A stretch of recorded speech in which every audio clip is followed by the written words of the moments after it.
Joyville oyunu oldukça fazla sevilen ve merak edilen bir oyun olmaya devam ediyor. Önceki videomda oyuna dair bazı gizemleri sizlere anlatmıştım. Bugün ise Joyville oyununun ikinci bölümünde neler olacak bunları inceleyeceğiz. Evet dostlar, ben Kaizen. Kanalımda bu gibi oyunları oynayarak gizemlerini çözmeye çalışacağız. Sen de bu gibi oyunları merak ediyorsan kanalıma abone olmayı ve videoyu beğenmeyi unutma. Öyleyse gelin birlikte Joyville oyununun ikinci bölümünde neler olacak hep birlikte bakalım.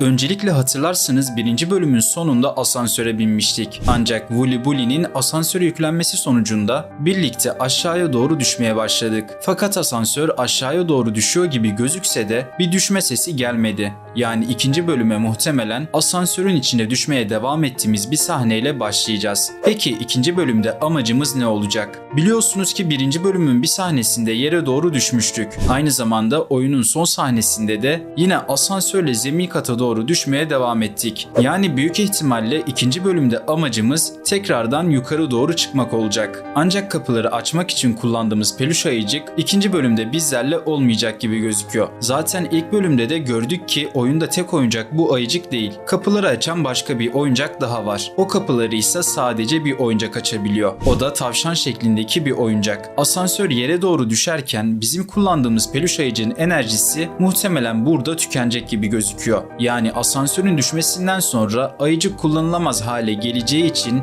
bu tavşan şeklindeki oyuncağa ihtiyacımız olacak. Ama yine de bir müddet daha bu ayıcık hala işimizi görmeye devam da edebilir. Dediğim gibi bunlar sadece ikinci bölüm hakkında olabilecek teoriler. Bu yüzden siz de kendi teorilerinizi mutlaka bizlerle paylaşmayı unutmayın.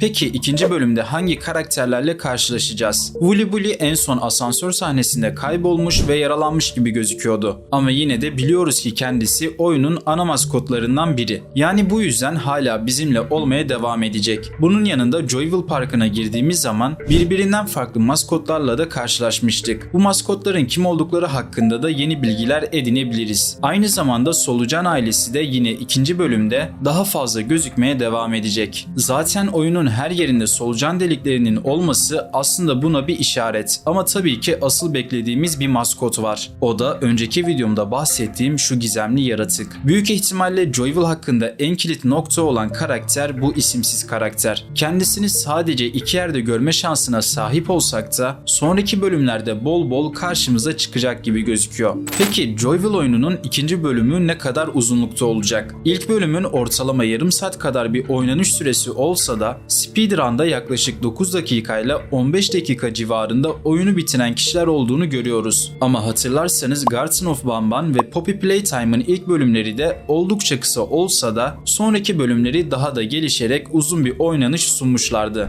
Bu yüzden Joyville oyununun da yine aynı şekilde ikinci bölümünden itibaren oyunu daha da uzun yapacaklarını düşünüyorum. Evet dostlar, Joyville oyununun ikinci bölümünde neler olabileceğine dair sorularınızı cevaplamaya çalıştım. Umarım videoyu beğenmişsinizdir. Bu tarz videoların devamı için lütfen videoyu beğenmeyi ve kanalıma abone olmayı unutmayın. Sonraki videolarda görüşmek üzere. Kendinize iyi bakın.